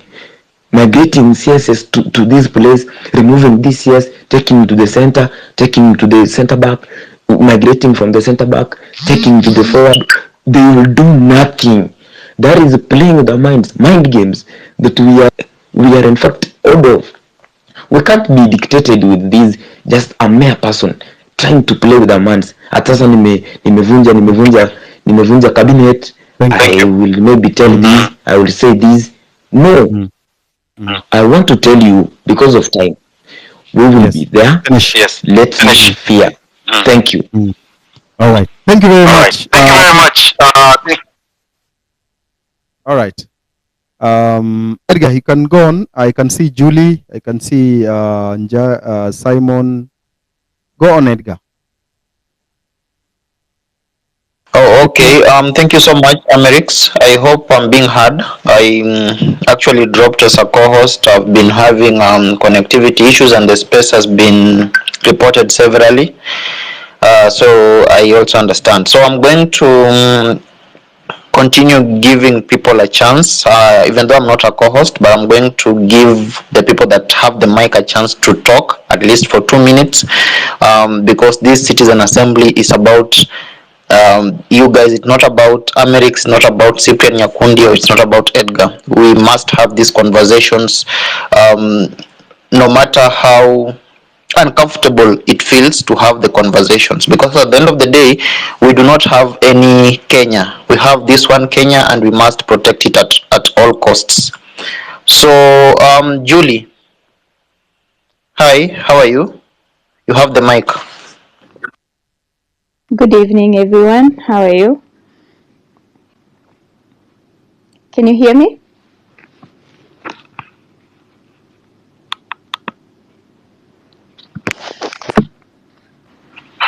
Yes, Hello. we can hear you. We can hear you. Continue. Kindly continue. Okay. All right. Thank you so much. Thank you, Amerix, for facilitating the. Julie, are you speaking? I am. Can you hear me? Oh, okay. If you're not speaking, I'm going to give ask Ochi. I can see your hand is Hello. up, sir. What do you have to say? Hello, Edgar. Can you hear me? Perfectly. Proceed. 2 minutes. Thank you. But Julie was speaking. I think you can't hear her from your side, but she was speaking. So let her finish, then I'll Oh, okay. come in. Okay. Thank Thank you. you. Julie, kindly finish. I couldn't hear you. I can't hear you. Can you hear me now? Okay, I will continue. Thank you, Amerix. Thank you to every Kenyan saying enough is enough.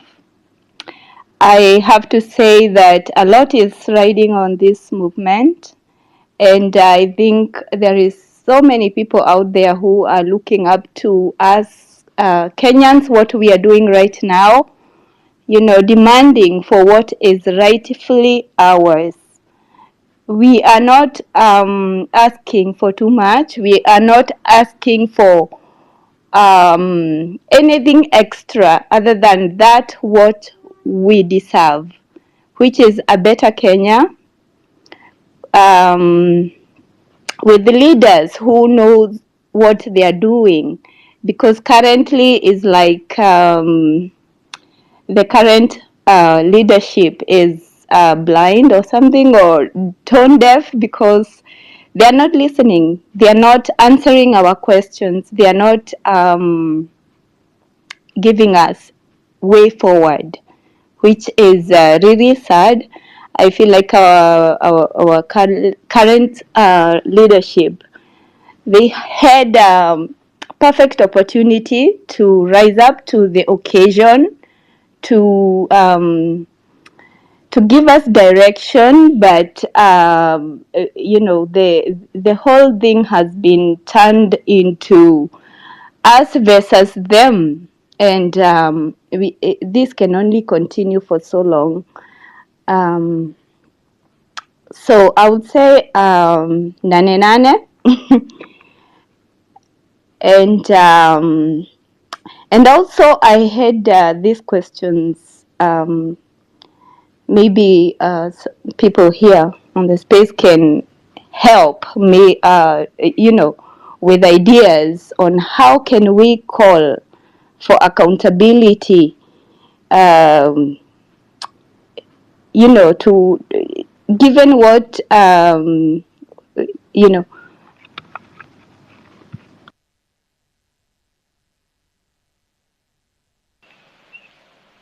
I hope Julie is done speaking. Can you confirm that, Cyprian? All right, pick someone else, please. Let's continue. Okay. I think she's done. Okay, thank you. Ask Ochi. You have the mic. All right, and thank you so much, brethren. Thank you so much, the GENZS who are here. Thank you so much, the host Eric, for giving us this platform to air out our views. Now, for me, I have a reason as to why I will be going on the streets on Thursday next week. First of all, I am a business person, someone who is just starting, and I'm so frustrated with the government from their high taxation. Previously, we were paying the business that we were used to pay 5,000, right now unalipa zaidi ya 9,000 bob.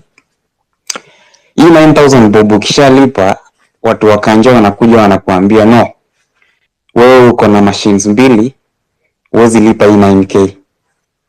Review your license application, update. Wakikufanyisha hivyo inakuja 14,000. Ukiwaambia that you don't have that money, wanakuambia no, sasa kwa kusaidiana utupe 500 ama 1,000. They will again come after 2 days. If you don't have that money, unawatumia hiyo 1,000 ama 200 unawapea. So inakuwa ni kama unafanyia kazi hao watu. So unaamua unalipa hiyo 14,000. So since that money inakufinya kidogo, since we ni mtu unaanza biashara, una decide acha nitafute ka fridge, at least niuze juice isupport your rent.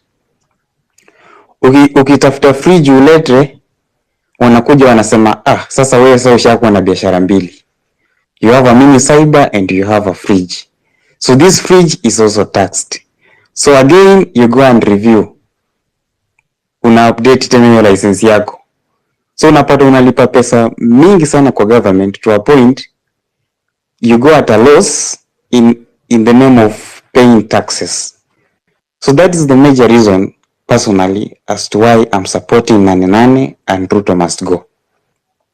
It is so devastating. And also guys, niko na majamaa wangu ambao they are worried because you know guys, most small wigs they have a reason to worry because wakienda streets na wabambwe, jamaa kuwaongelelea si rahisi na inaeleweka since they are small wigs, na wanaogopa sana, especially those boys, those anonymous boys in outbacks. So I was requesting Edgar, Eric, Nyakundi, we discuss a strategy of how we are going to demonstrate so as to reach this goal of stick together or be scattered and perish. What strategy are we going to use to stick together? Ndo maboys wetu wasibambwe, because people are in this, people understand what is going on. The only thing they don't have is a directive and a strategy to use to demonstrate or protest. The other day I was KOT Sonko at TUM and we were talking to a few comrades. People are so frustrated, especially comrades. For example, Eric, mimi niko TUM, tumesoma TUM na KOT Sonko. Hiyo shule bro, mimi nikiingia TUM, KOT Sonko ameingia hiyo TUM mesi ikiwa haiko, but mimi niliingia mapema. Nikiingia TUM kulikuwa na mess. Pale mess mimi nilikuwa na survive na at most 70 bob a day, because in the morning nilikuwa na kunywa chai na mkate at 15 bob. Saa 7 nilikuwa na choma rice, hiyo ilikuwa 20 bob plus veggies. Jioni mimi nilikuwa nakula sima na mboga, hiyo ni 22 bob. It was very affordable. Though still that mess of ours was most expensive compared to other universities. Hiyo mess ilikuja ikatolewa. I don't know what happened. There are very many stories. Rather, that mess has been taken over by a private investor whose prices are not affordable to many comrades. From the statistics, most comrades walishindwa kustahimili hiyo survival, and therefore they dropped out. As you can imagine, Edgar, I had a roommate siwezi mtaja. That guy tulikuwa tuna survive na yeye. That guy angetumiwa hata 300 a week ama hata 200. So you see hiyo 300 ama 200 alikuwa anaibajetia, ana survive nayo pale mess. Saizi food yenye alikuwa ananunua 20 bob, saizi hiyo food ni 70 bob ama 100 bob. Sasa so unaona hiyo 300 haiwezi msustain saizi. So you see such students had to drop out. And these are the many problems zenye zinaanzia huku chini, na ukiona kitu inafanyika huku chini imetoka na huko juu. So guys, we have very many reasons to go to the streets. Mtu mwenye anasema etio tunaenda ku waste time kule streets, haja feel test ya hii ama hajakuwa hit na hii government. So guys, I'm supporting Nane and I'm giving you morale. Tutoke next week Thursday to the streets. Let us air out our views, and the news na kila siku we must be heard because we matter. Asanteni sana. Eric, tafadhali muzungumzie hiyo strategy tutatumia ndo at least maboys wengi watokezee. Thank you so much. Okay, asante. Thank you so much for that. I'm going to bring in Captain Gaira. How are you? How are you, Captain?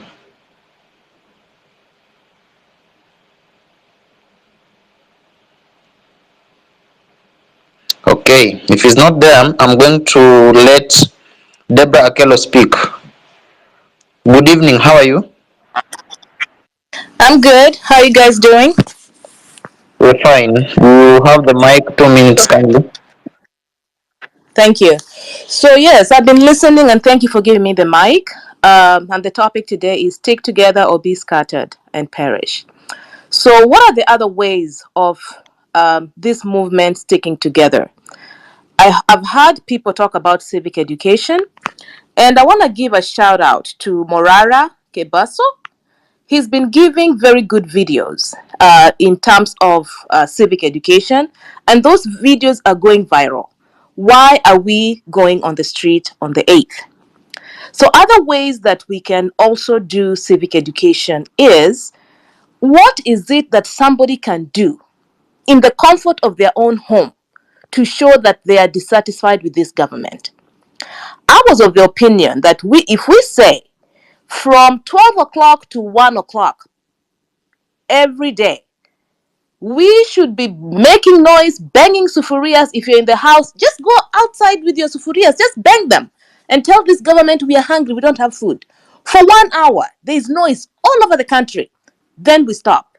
And then those who are driving, if you're driving on the street from 12 o'clock to 1 o'clock, you are just hooting your horn continuously. You just hoot your horn continuously in the comfort of your own car. We just make noise all over. Is it Kisumu, Nairobi? We know from 12 to 1 ni kupiga honi. Tunapiga tu honi, kelele, kelele, kelele. You know, that one somebody can do in the comfort of their car while they're driving. And then again at night, from 8 p.m., if we said from 7 p.m. to 8 p.m., tunapiga tu kelele. Kama una drive, kama uko kwa nyumba, just get sufuria na mwiko. Piga tu. Yani, noise, all over noise, to show this government we are dissatisfied. So these are some of the ways that people can participate in this protest, if not just going on the street. What can somebody do in the middle, in the comfort of their home? All you do, toka tu kwa dirisha, ama utoke nje kwa mtaa, kwa raunda, mnapiga tu kelele. So that is what I think we need to do. We need to tell people in our neighborhood, why are you dissatisfied with this government? And if you're dissatisfied, what can you do? Kama uko kwa market, mpige tu kelele. Just make noise. For 1 hour, you stop. Then again, jioni, mnapiga kelele for 1 hour, you stop. This can be done continuously every day, even without demonstrating kungoja nane. We can start these things and continuous tuendelee. Ndio wajue, yes tumenyamaza, but we are not satisfied. I think that can really send shockwaves to this government. Thank you. Okay, thank you so much for that and for your contribution.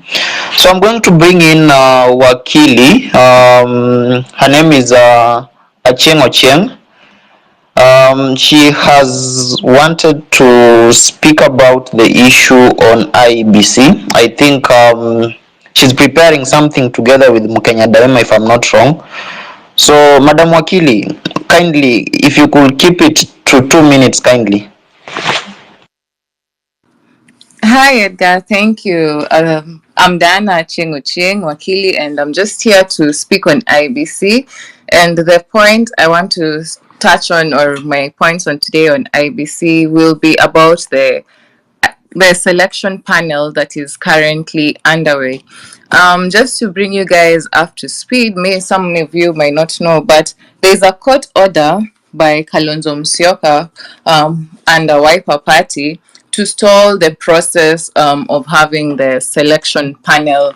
Like he's stalling the process of selecting the panelists, the IBC panelists. And the reason why he's doing this, it's because him as himself, as Wiper, he wants to switch one of the Azimio reps to be one of Wiper reps. And true, he is part of the Azimio coalition. So I want us to come in as the youth. Right now, I've been seeing, even my mom called me, and we are being called Generation Zote. We're not just Gen Z, we're Generation Zote. And what I want us to touch on, the youth, we've really made, our voice has been heard. We went to the streets, we demonstrated, and we're still going to go out on Nane. But I'll criticize, but najua tunakuanga wakali, but mi nitasema vile nitasema, wale watanichukia ni sawa. The youth, we comprise of our population is about 70%. Yeah, I'm talking about people under the age of 35 years. What I just want to put across to all of us, if we made noise and we went to the street and we demonstrated, and the people who benefited from this is Raila and his team. Yeah, they got all the CS positions, and us, it's like we were just left there hanging. They're not listening to us. It's now they've united. It's the government of Kenya versus the people, not the government of Kenya. It's the government versus Kenyans. Yeah.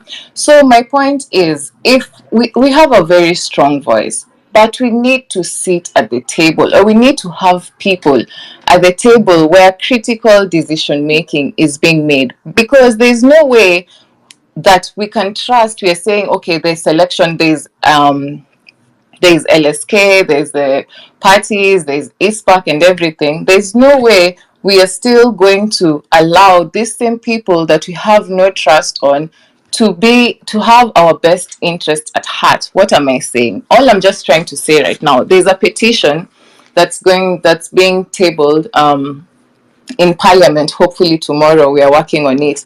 And that petition, all that petition is just saying is that we want that the youth, at least youth and person of disabilities, PWD, one male, one female, or one PWD, to be part of the selection panel.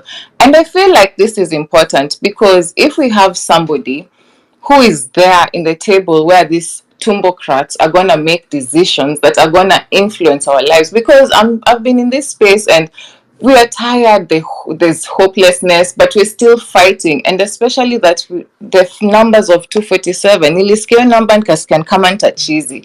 Nikikumbuka media says the media was reporting 60. And I'm like, why was the media reporting 60? I don't know, 50 for the longest time, ikafika 61, ikastall hapo. And yet, the number right now is at 247. And me, the way I know, if the number is at 247, that number has been trimmed down. If the number has been trimmed down, it means there are more people and they're still trying to cover up. And Ruto is a strategist. Tulikuwa tumemaliza, and he went and purposefully picked Raila because he knew Raila has a say. There are people who Raila will say jump and they'll ask how high. If he didn't go for Raila, I don't see how Ruto would have survived till today. But Raila came on his side, and now they've bought each other some grace period, and now they're together. But now all I'm saying is, guys, if we are good at pushing tags, we are good at making our voices being heard. But I don't see how our voices will end up being heard, because our one voice is one kura. One kura is one vote. That's one vote too many. If we can have people, our people who we can front, 3 names that we can front based on that petition, so that at least as that selection panel is going on, it's just not fully influenced by people who already have a say. LSK, I have so much faith in LSK and as Faith Odembo as the president, but I cannot say I have faith in all the rest. And by that, how many people? I've just minus 1 LSK. Is it 1 or 2 position? That leaves 7. So those 7 are going to influence the commissioners that are going to be the ones that will handle the whole elections. So my plea is this. This is just the plea that I have, and even that's the petition that's being tabled has the same plea. If we could get our own people to be part of that selection panel, because we're 70% of the population. Our voice needs to be heard, and our representation, we are a movement, but this representation, we need now people to represent our voices in the tables where these people are making decisions that affect us, because at the end of the day, the decisions that they make, they will affect the common mwananchi. They're making decisions for the common mwananchi, but if they don't have the interests of the common mwananchi, bado tutachezwa. And Ruto is a strategist. He gave me IBC tayari. Anaicheza, ni vile tu tuweni. We're good, we're planning here, Nane, that is good. But what I want even going forward is we need to strategize. We need to be beating Ruto at his own game. Haezi kakwana to clap all the time. Right now, if we could get people to the IBC selection panel, I feel like our voices will start having, they'll be looking at that panel and then they see those 3 youths wako, they feel the presence of the Gen Z. But wakiwa kwa hizo room peke yao, si tuna rely, maybe at times they'll have closed door meetings. You don't know Ruto is sending who with who na bahasha gani, Mr. Bahasha na bahasha zake kubwa. All this is influence, and this influence is going to the topmost thing, the IBC. This is our bet, guys, because just imagine the rage that you're feeling right now. And we're in 2024. 2027, imagine wakituibia kura. Haitakuwa kitu poa. All right. So the selection panel, guys, if we can push to have people, the petition will be there tomorrow in Parliament. All right. And if it can work, it will be really good. That's all I had to say. Thank you very much. Edgar, please ensure that speakers are not going beyond time so that everyone can speak. What was his name that was? Mimi ni small wig, what? No, everyone should speak whatever they want to say, as long as it is building towards whatever objective you want to achieve. 2 minutes maximum, and then you give someone else the mic. And if someone spoke last week, don't give them the mic. Okay, thank you so much, Asante Achieng. So I'll move to Nick.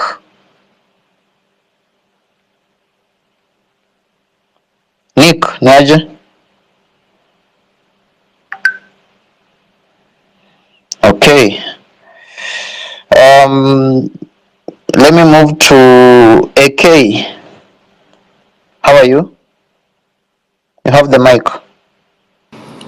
I'm good. Thank you very much for letting me jump up and speak. And I've been listening in for a while, and I just wanted to come up and just offer my a bit of advice in terms of what I'm hearing and everybody, with concerns about the movement and getting the people together. And one of the things that caught my eye about this space was the amount of people here. And I think that's important. I think everybody can do their part to come together in spaces like this and learn from each other about the cause, about August 8th, and I think that's one way of doing it, and that's the way people can organize and come together in the streets there in Kenya, and that's the way that you can spread that message to each other. In different countries, you look at places like the United States, how they can organize protests and get movements together. Different places like that. It's just a lot of that comes from people connecting online first. And I think it's effective when you have the momentum of the people coming from spaces like this where, you have that connected togetherness, the shared beliefs and the shared perspectives, but also learning people with different perspectives that both believe in the cause. So I think that's important. I just wanted to come up and say, I posted a post here in the blue pill that I used with a little bit of references from some of the comments. I used Grok AI to make it, to just kind of give a quick description for people who don't necessarily know basically what everybody's talking about.